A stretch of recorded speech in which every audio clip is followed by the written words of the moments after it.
തമിഴ്നാട്ടിലെ കരൂർ ജില്ലയിലെ അറവാക്കുറിച്ചി താലൂക്കിൽ സ്ഥിതി ചെയ്യുന്ന പൂർവ്വഘട്ടത്തിൻ്റെ ഭാഗമായ മലനിരകളാണ് രംഗമല എന്ന പേരിൽ അറിയപ്പെടുന്നത്. മലയുടെ ഒരു ഭാഗം ദിണ്ടിഗൽ ജില്ലയുമായി അതിർത്തി പങ്കിടുന്നു. സമുദ്രനിരപ്പിൽ നിന്ന് ഏകദേശം 3500 അടി ഉയരമുള്ളതാണ് ഈ മലനിരകൾ. തീവ്രമായ ഭക്താനുഭവങ്ങളും അത്രയും തന്നെ കഠിനമായ ഒരു ട്രെക്കിംഗ് അനുഭവവും ഈ പർവ്വത പ്രദേശം പ്രദാനം ചെയ്യുന്നു. ദേശീയപാത 44-ലെ ദിണ്ടിഗൽ നിന്ന് കരൂർ പോകുന്ന വഴിയിൽ ഇടതുവശത്തായി മലയിലേക്കുള്ള പ്രവേശന കവാടം കാണാൻ കഴിയും.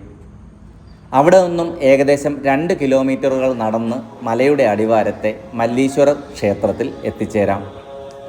മലമുകളിലെ മല്ലീശ്വരർ ക്ഷേത്രത്തിലേക്കുള്ള മലകയറ്റം തുടങ്ങുന്നത് അടിവാരത്തെ ഈ മല്ലീശ്വരർ ക്ഷേത്രത്തിനടുത്ത് നിന്നുമാണ്.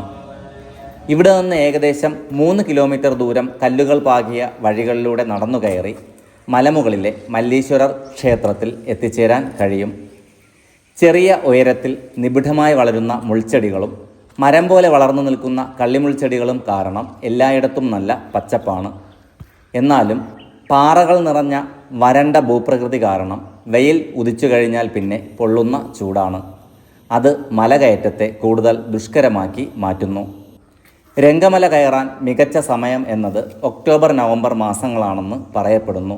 എന്നാൽ ഇപ്പോൾ നവംബറിലും ഈ മലകയറ്റം അത്രയും കഠിനമായാണ് എനിക്ക് അനുഭവപ്പെട്ടത്.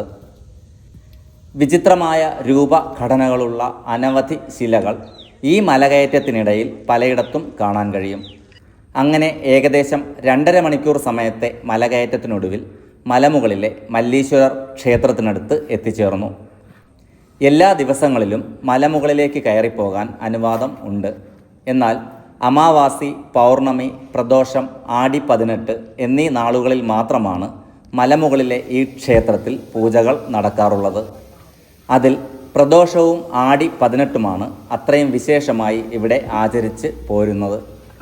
ആ ദിവസങ്ങളിൽ മല കയറി വരുന്നവർക്ക് ഉച്ചഭക്ഷണവും ഇവിടെ നിന്ന് ലഭിക്കും. ആ ദിവസങ്ങളിൽ ഇവിടെ നല്ല തിരക്കും ഉണ്ടാകും. ശിവഭഗവാനെയാണ് മല്ലീശ്വരർ എന്ന പേരിൽ അടിവാരത്തെയും മലമുകളിലെയും ഈ ക്ഷേത്രങ്ങളിൽ ആരാധിക്കുന്നത്. ഈ മലനിരകൾക്ക് ഏറ്റവും ഉയർന്ന ഒരു ഭാഗം കൂടി ഉണ്ട്. എന്നാൽ രംഗമലയിലേക്ക് വരുന്നവരിൽ ഭൂരിഭാഗവും മലയുടെ ആ മുകൾ ഭാഗത്തേക്ക് പോകാതെ ഇവിടെ ഈ മല്ലീശ്വര ക്ഷേത്രത്തിൽ മലകയറ്റം അവസാനിപ്പിച്ച് മല ഇറങ്ങുകയാണ് പതിവ്. കാരണം അത്രയും കഠിനമായി മല കയറി ക്ഷീണിച്ച് അവശരായാണ് അവർ ഇവിടെ ഈ മല്ലീശ്വരർ സന്നിധിയിൽ പോലും എത്തിച്ചേരുന്നത്. അതിനാൽ അവർക്ക് ഇനി മുന്നോട്ടൊരു മലകയറ്റം ചിന്തിക്കാൻ കൂടി കഴിയില്ല. എന്നാൽ പിന്നെയും മുകളിലേക്ക് മലയുടെ ഏറ്റവും മുകൾ ഭാഗം വരെ കയറി പോകുന്നവരും ഉണ്ട്.